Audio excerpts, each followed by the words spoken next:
Welcome back to The Rundown, one of the top business podcasts in the world. Today, we are talking to Ara Kharazian, an economist at Ramp. Ramp is a fintech company that provides businesses with corporate cards, and it's Ara's job to analyze the spending of thousands of businesses to generate some interesting observations. So in today's conversation, we discuss what the data is saying about money spent on AI, what it says about the AI bubble, how tariffs are impacting businesses, and why Ara is still a big fan of government data. This was such a fun and insightful conversation. I think you guys are going to really enjoy it. So let's get into it.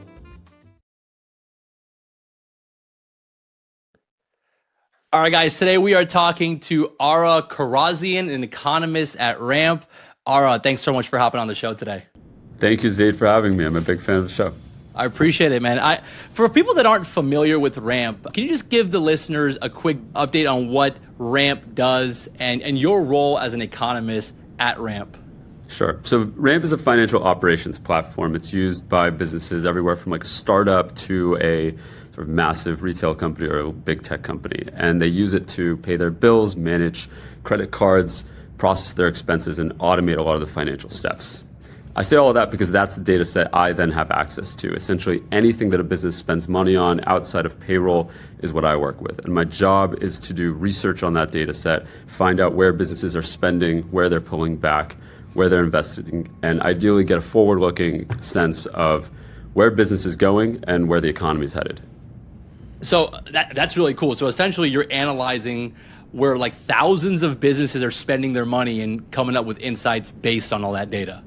We have a data set of 45,000 businesses across the US, and it's pretty diverse. So we got everything from tech companies buying AI to construction firms sort of seeing the impact of tariffs and manufacturers. So it's a really diverse sense of look at where businesses are spending, especially in a time where government's shut down. We can't use a lot of government indicators to figure out where the economy is headed. Private data sets are going to become increasingly important. And there's generally not a lot of focus on business data sets anyway. A lot of the economic indicators we tend to follow in the economics world focus on consumer spend, things like inflation or anything like unemployment. Those are all important data sets, but business spend can often be a leading indicator of where the economy is headed, and that data is just not available anywhere else. Well, you said a lot of the magic words that we're going to talk about today: AI, tariffs, government data. Let's start with the AI question first, because that's what everyone wants to talk about. You wrote a great blog post recently asking if AI is a bubble, and everyone wants to know if that's the case. And you tried to answer the question using data and not just vibes. What did you find out from your research? And I guess, simply put, are we in an AI bubble right now? Well, you framed the question very well, right? Everyone's talking about whether or not AI is a bubble, and for the most part, those conversations focus on whether or not the companies building it are investing too much from sort of a capital expenditure standpoint. Are we building too many data centers? Are we building? Are we buying up too much stock in large tech companies developing AI? And all of those questions hinge on whether or not AI is going to be a helpful, productive investment for companies to then buy and work with in their actual operations, right? The concern is that, we're sort of over-investing in this software and this technology that no one's actually using. The reason why I think those concerns exist is because there's not really a lot of data about whether or not companies are using AI. That data set is just not available. So what I wanted to do with my blog post was to provide some data on the market about what companies are actually buying in terms of AI, if they're investing in this, and if the products are getting better and more useful for those companies. We're still very early in this AI ecosystem, and so I don't think anyone's expecting that it's going to be extremely transformative in the next first couple of years, but we should at least have some sense of whether or not this is starting to generate some returns for the companies buying it and implementing it across the enterprise. And that is generally what we found. A couple of things I would say is AI products are getting stickier. So retention of AI products is now about 80%, up from about like 50% in 2022. So what I mean by that is that in 2022, but this is pre-ChatGPT, about a year in to using an AI product, only about 50% of companies were still subscribed to that product. That's not way higher. It's about 80%. So what we find is that if you are a company, you're buying an AI product or service, you are seeing benefits of it throughout the year such that you are extending your contract, keeping it on your books, and continuing to maybe resubscribe to it the following year. The second thing we're finding is that AI products themselves, AI contracts themselves are growing in size. I mean, about 2023, the average contract for an AI product that the company was buying was maybe about like $30,000, $40,000. That's generally what you'd hear from founders who are also selling their products to companies. That's now changed completely. We're now seeing average product size of about $500,000 a year, and we estimate that the average AI contract will hit $1 million next year. So the contract sizes themselves are growing, and that tells us that the investments in AI are not just seen as small pilots. These are large-scale investments by organizations that are seeing their impact and want to integrate AI throughout their larger organization. Okay, got it. So companies are buying more AI. They're sticking with their AI softwares that they end up signing up for at a higher rate than they were previously. So what that indicates is that all this investment that these AI companies are making is leading to meaningful adoption of these AI tools. That, and I would say some of the biggest contracts we see aren't necessarily for the large model companies. It's not just OpenAI and Anthropic. This product ecosystem has matured a lot in just the last year, such that the largest contracts we often see are for things like companies building a sort of dedicated AI customer agent software. And that's one of the main places we've seen AI integrated into enterprise is companies using AI to automate the tasks of many customer service agents and allow their sort of human customer service agents to focus on tasks that only humans can do, therefore. So we are seeing these productivity gains. We are seeing companies using AI in ways that is both helping consumers and then also saving them some money. But that data has not previously been available or easy to find.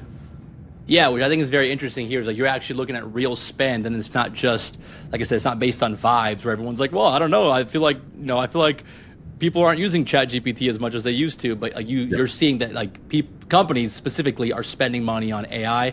Going back to the question about the spend on OpenAI, Anthropic, is OpenAI still dominating right now though? If you compare it to Anthropic and like even Gemini, are they still the top dog? OpenAI is by far at more companies than any other AI model company. They lead the adoption rate. So more companies subscribe to OpenAI than subscribe to any other AI model service. I think there are about like 30 to 40% of companies in our data set right now. Wow, Anthropic is a much smaller share, about 10 to 20% of companies, depending on the sector. But it does have stronger market share in certain areas. So Anthropic is very competitive with tech companies, for example, and the tech companies that use it tend to use it for very large investments, API spend specifically. But OpenAI is definitely the leader in business adoption.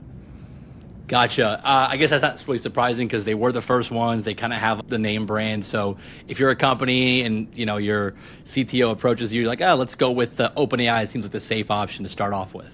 It is in many ways starting to sound more and more like its lead in the consumer space is also driving gains in the business space.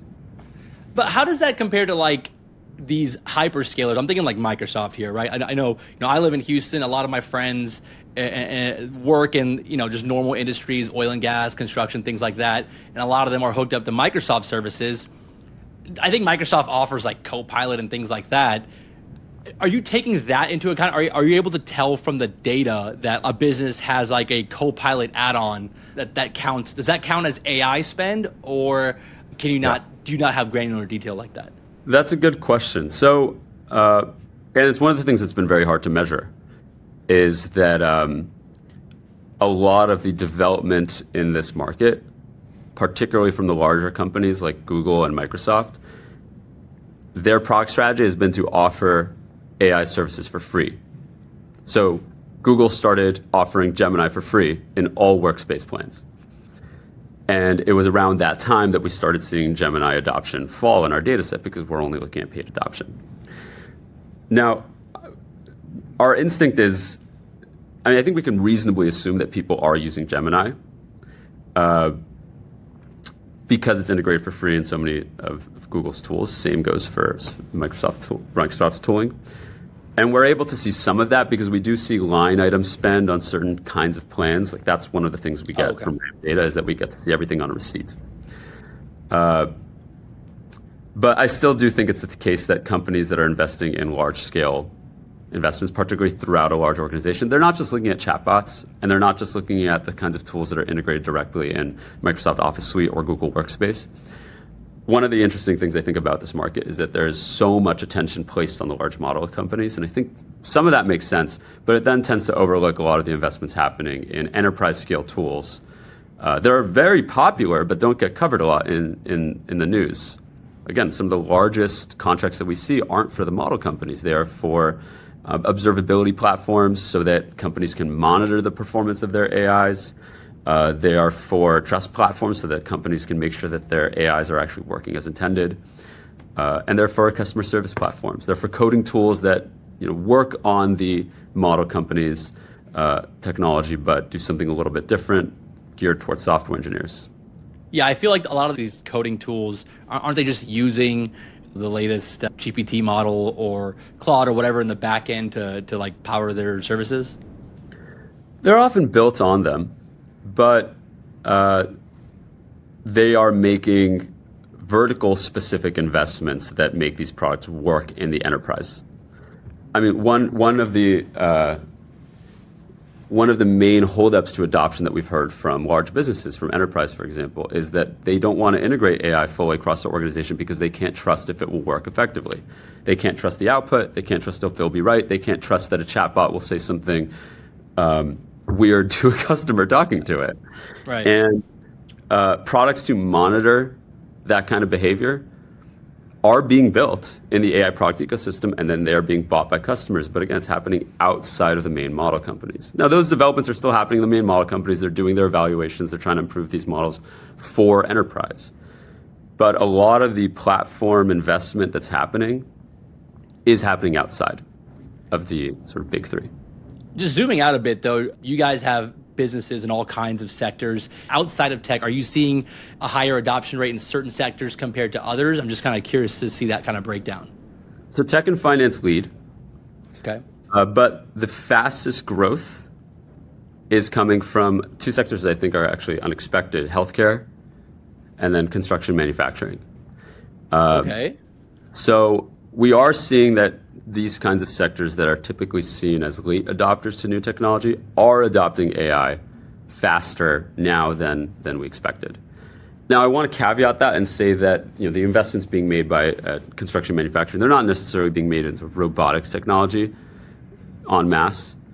We are seeing AI being used for planning purposes, back office automation, certainly in the design function. In the healthcare space, AI is being integrated more so throughout. We've heard many stories of doctors using AI to automate their note-taking. There's some productivity benefits to that, but we're still a long ways away from these sort of AI automation necessary to really launch us into the next era of productivity with things like construction and manufacturing. That we're going to need some investment into robotics first. Okay, so we're still early there, but it's good to know that you wouldn't think that healthcare and construction would be investing in AI right now, but the fact that they are is a good insight. Appetite for more investment from these industries, and there's this increasing attitude from the operators in these industries that they need to be on this if they want to be competitive. And that's not always been the case with new technologies that are coming to these sectors. Yeah, absolutely. That's good to know. Have you seen, with all this increase in AI spending, have you seen this come at the expense of companies cutting back on other categories? Is it actually leading to productivity gains and potential increase in margins, or have you not seen that yet? So there is some early research in this area. It's a little too soon to say, particularly its labor market impact, and so results are mixed there. So I'll let the research just come speculate. out. Go ahead, let it fly. But I do think that at least in the specific places that it has been adopted in the highest numbers, in customer service and software engineering, there are clear productivity benefits. I mean, we can say we've talked to CEOs, particularly in the tech sector, who say that there has been this decoupling from company growth to headcount growth. Okay. So if in the past to grow a tech company, it was expected that you grow your headcount, we are seeing companies able to grow their revenues without dramatically increasing their headcount, specifically at tech companies. So again, anecdotal evidence, but that is the sort of attitude we've heard from CEOs and CFOs recently. It kind of sort of checks out, because I think one of the concerns that a lot of people have is with the further adoption of AI, it's going to lead to a cutback in hiring people, specifically entry-level people. And I was just curious to see if there was anything concrete in the data. You're saying it's still early, but anecdotally, it seems like CEOs are kind of saying that, yeah, like we don't have to grow headcount in order to grow revenue. Well, but that doesn't necessarily mean that we're going to see job losses again, because I am of the school of thought that AI is going to follow the similar path of every other technology that has automated human work, in that we will find other things to do and invest in. And I don't think that AI is going to be able to automate all sorts of human work. In many ways, I think the cost savings to companies will also lead to more investment, which I do think will create more jobs and particularly more innovation in places that AI just cannot perform yet. And that's the path that we saw with the internet. That's the path that we saw with cars. That's the path that we saw with all of the early technologies of our time, is that we seem to keep finding other stuff to do. Yeah, and so absolutely. I'm not a doomer on this stuff, I will say. I'm totally with you as well. I mean, we saw it with literally every piece of, I mean, just take spreadsheets, for example, right? Like spreadsheets came in and like we have more work than ever before. With any piece of software, it's been that way. Let's hope that it stays that way for AI. I choose to be optimistic as well. Shifting gears a little bit though, from AI to something that is more concrete. Well, maybe not. Tariffs. You wrote a great blog post about the economic impact of tariffs and why it's so confusing to track. And I found that to be interesting. Can you talk more about what you found when trying to analyze the economic impact of tariffs? Well, tariffs, I think, are so, from an economist standpoint, required a lot of us to adjust our priors a bit. I mean, when tariffs were announced, the market tanked. Yeah. And not for no reason. The tariffs that were announced were significant and large, and the largest that we've had in over a century or so. And so you would imagine that would cause a lot of turmoil in markets, particularly markets that had just come out of supply chain disruptions from the pandemic era, and we're still struggling to, and we're still sort of working toward resolving all of the supply chain issues. We're still dealing with some bout of inflation as well. And then it's now been 6 months, more than 6 months since Liberation Day, quote unquote. And we haven't seen that much of a price impact. Like here and there we have, but broadly we haven't seen the amount of inflation that we were worried about. The economy has not fallen off a cliff. Most of our fears of a recession have subsided. And so people are so we're looking back at the data and trying to figure out, okay, why? It's not that tariffs haven't had any impact. A couple of things are going on. One, there's been a lot of renegotiations. The actual tariff as implemented have been much lower than what was initially announced. Second, there are impacts. They just tend to be pretty localized to certain sectors, so manufacturing, retail. And then third, tariffs haven't actually been fully enforced. You can find this in our data set, but also in public data sets about tariff revenues, that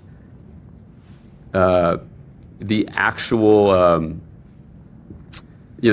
sort of share of transactions showing tariffs has doubled. We're seeing only about like 1.4% of business spend from manufacturing and retail show tariffs. Now it's about 3%, but it's much slower and more gradual than you'd expect. It's not like, oh, the tariffs were announced and then immediately they started getting collected at the ports.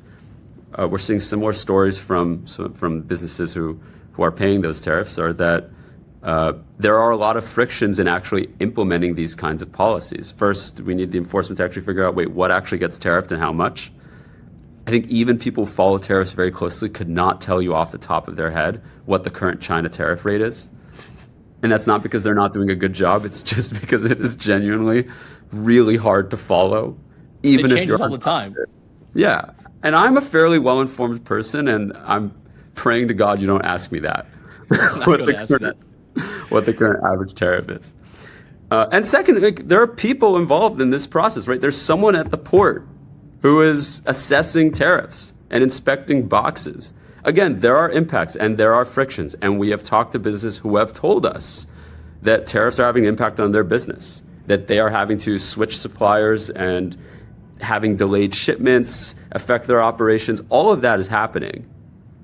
But it's also then dampening the originally expected impact of tariffs themselves. We thought they were going to be applied much more dramatically, and then for a few reasons, mainly because of the renegotiations, and then secondarily because it's just taking a long time for them to actually be enforced. For that reason, we are not seeing the price impacts that we would otherwise expect. So do you think that the slow rollout is impacting, obviously, the price impact, but are companies just eating the tariffs for now until they kind of figure out where everything settles out? We've heard a couple things from businesses on our platform. We have heard that there are many businesses that are changing their suppliers. They're not necessarily moving manufacturing to the US. In many cases, they can't, right? Like you could imagine, we talked to a business that produces a cosmetic that uses coconut oil, and we don't really grow coconuts in most places in the United States, so he has to figure out some other suppliers. They are maybe moving, many of them are moving supply chains to countries that are relatively low tariff, right? The tariffs that were announced were not across the board the same across every country. So they're looking at that. And then second, I think they're also waiting to see where policy does end up. It's only been 6 months. The rollout has been slow. So it's been laggy in that way, and that is at least providing some time for businesses to figure out how they want to change their operations, and also think about price increases. According to your data, as of September of 2025, 3% of bills and invoices are showing a tariff charge. Where do you see that ends up at in 2026? It's hard to say. Look, again, it's going to depend a lot on the renegotiations that happen, and just showing a tariff charge doesn't fully capture the impact of tariffs themselves. Tariff charge does not actually capture the actual size of the tariff. But what is notable about the tariff policy as implemented is that it is applied across pretty much every country that we trade with. That's not generally been the case. Most tariffs have been applied either on a very small set of countries or on a very small set of imports. I mean, if we follow the trend, we're going to see it stay in the low single digits, maybe, or potentially hit low double digits, like 10, 11. That would be on the high end of what I'd expect. But it is really hard to say given how laggy the policy is. Got it. Yeah, I think everyone's trying to figure out what's going to happen.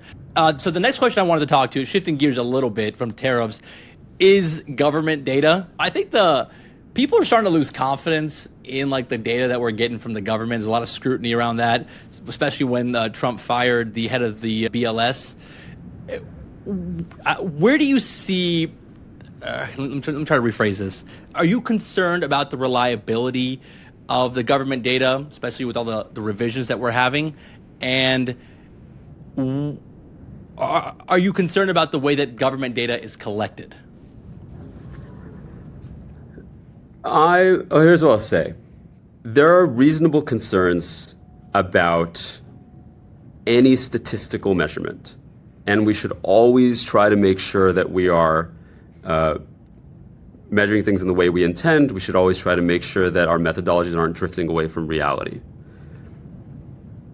I do think there has been a lot more criticism of government data than is fair. And I will say that as much of it is coming from people in my role, right? Like I work in this, not actually less so from people in my role, but people sort of from the private sector who see the strength of private sector data sets and think, well, why do we need the government data sets? Private sector data sets will never replace government data sets. And in the work that I do, government data sets are both important as a benchmarking tool and in helping me triangulate my results. I could not do my work without strong government data sets.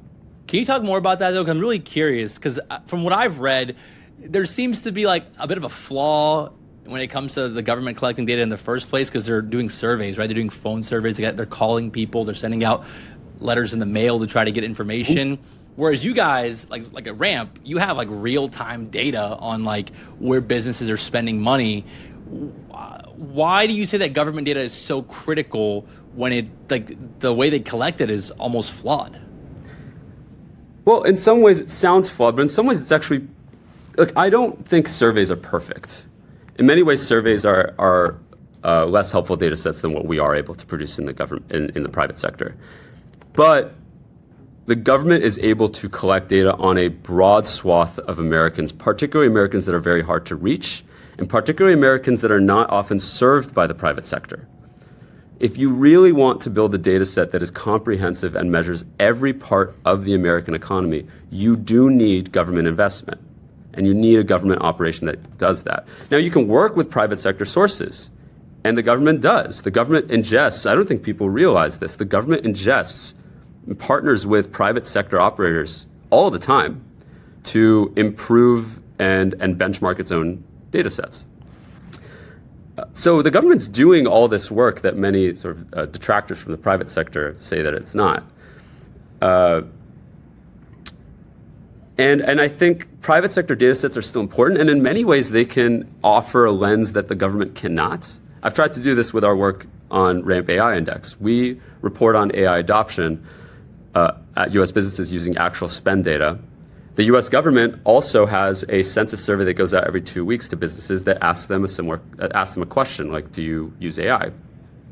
And I have been on the record criticizing this collection method because for this specific purpose, yes, I do think we should be using spend data, and I think the way that the government wrote the survey question doesn't really make sense and doesn't really capture the breadth of how AI can be used, and I think the question is also, this is a little bit more technical, but it's written in a way that most people don't really understand. It's kind of written in this econ speak way.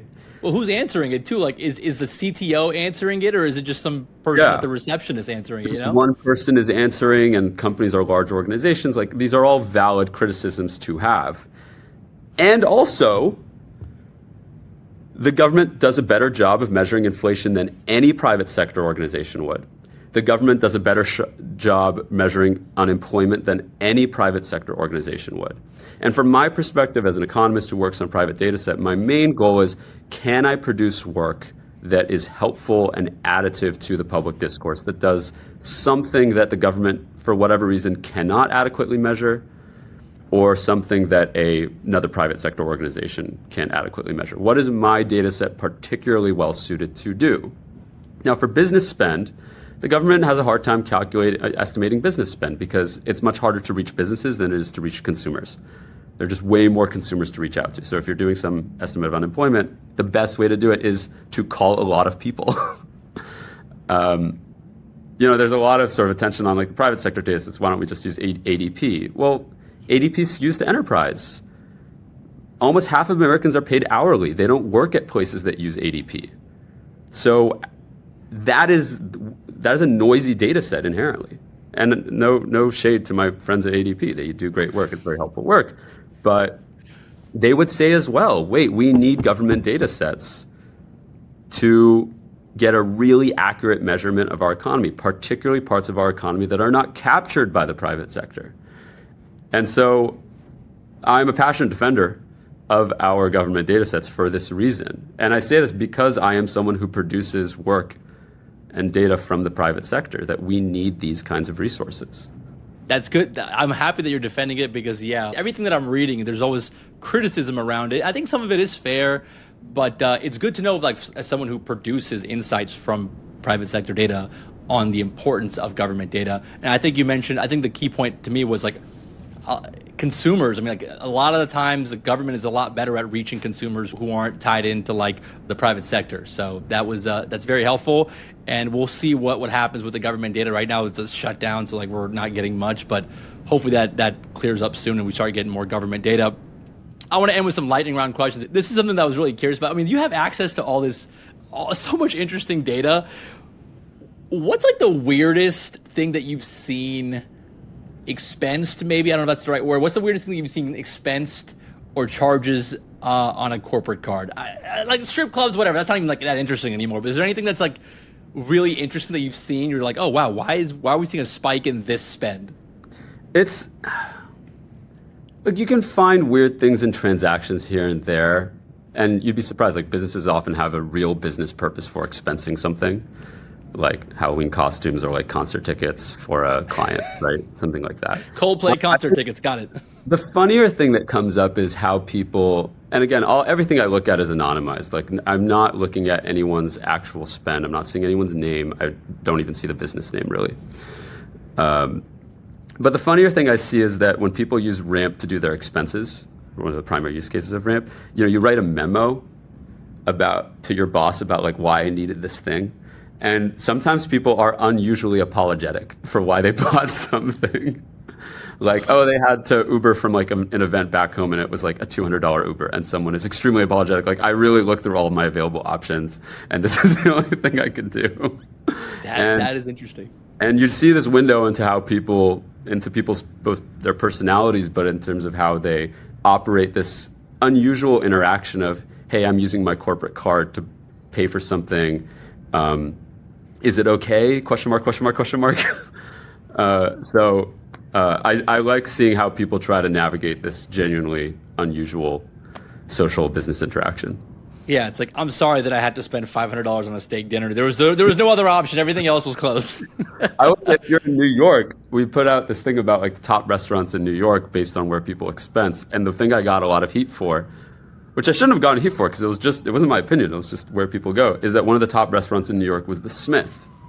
And if you know anything about the Smith in New York, is that it's kind of basic. Like it's not that interesting of a restaurant. It's actually quite nice. I've been to the Smith. It's like one of those places you could bring anyone and people could just get anything they want. They always have a table for you. But it's one of those restaurants as well that, well, wait, you have your corporate card. You can go anywhere. Why are you going to the Smith? Gotcha. And I had to defend the Smith extensively in comments when people said, why would you put the Smith on this list? And I said, well, hey, you're just going off of the data, which, it's so funny you say that. One of my questions that I had was, were you able to identify up and coming restaurants based on the corporate spend? Because like you can see where people are spending the most amount of money. Maybe that's a Ramp like side hustle right there, where they become like a foodie account where they're just identifying the up and coming restaurants before they becomes popular. It is by far my most recognized work has been my work on restaurants.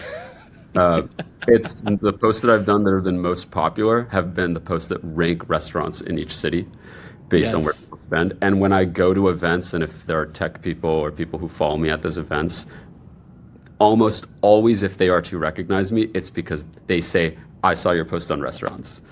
And what I've realized is no one cares about economics. They just want to know what restaurant to go to. Yeah, they want to impress a date at a nice restaurant. I'll end with this. Based on the data that you're looking at, which city balls out harder when it comes to parties, holiday parties, corporate retreats? Is it New York? Yeah. San Francisco? Is it Houston? What can you tell? New York. It's okay. Quantifiably New York. We similarly put out research about which cities spend the most on alcohol.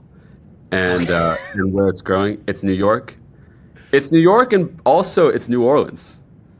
That kind of makes sense. Because Okay. of the offsites that might happen, or like trips to New Orleans. Yeah. And just their history and culture.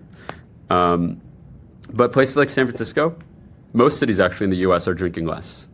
You see that in consumer data, but you also see that in business data. New York is one of the only cities where people are drinking more in the last couple of years, and that share just continues to grow up. That is awesome. I mean, like I said, your job is so cool. We could do this every month. You could probably have amazing insights for us. Ara, I really appreciate you hopping on today, and I'm gonna probably email you later to get the hottest restaurants. I'll be in New York in a couple weeks, and I'm trying to hit up some good restaurants. Or I'll let's go to the Smith, and we'll just charge it to the corporate card. I appreciate your time. For people that want to nerd out on all your research, I believe you have a Substack. If you want to plug some of the stuff that you're doing. I do. I post everything on Substack, econlab.substack.com. That's Ramp Economics Lab. And I'm on Twitter. You can follow me there. And ramp.com/data if you're interested in anything Ramp related. And future foodie influencer, right? I'm telling you, that's a good side hustle. These foodie guys make a lot of money. It's a good side hustle to have once, just a little outside of work activities. Thank you so much for having me. All right, I appreciate it, man. All right, guys, hope you enjoyed that fantastic conversation with Ara Kharazian. I highly recommend you guys check out Ara's writing. He has some great economic insights. I recently subscribed to his newsletter on Substack. It's really good stuff, and hopefully we'll have him back on soon. By the way, if you guys enjoyed today's episode and have like 5 extra seconds, consider giving us a 5-star rating on Apple, Spotify, YouTube, wherever you listen to your podcasts. And if you are listening on Spotify or YouTube, let me know in the comments what you thought about the episode, your favorite part, and if there's any questions you'd want me to ask Ara on a future episode. Thank you guys so much for listening, watching, and commenting. Shout out to Mike and Connor for all the work behind the scenes. And we'll see you guys back here on Monday.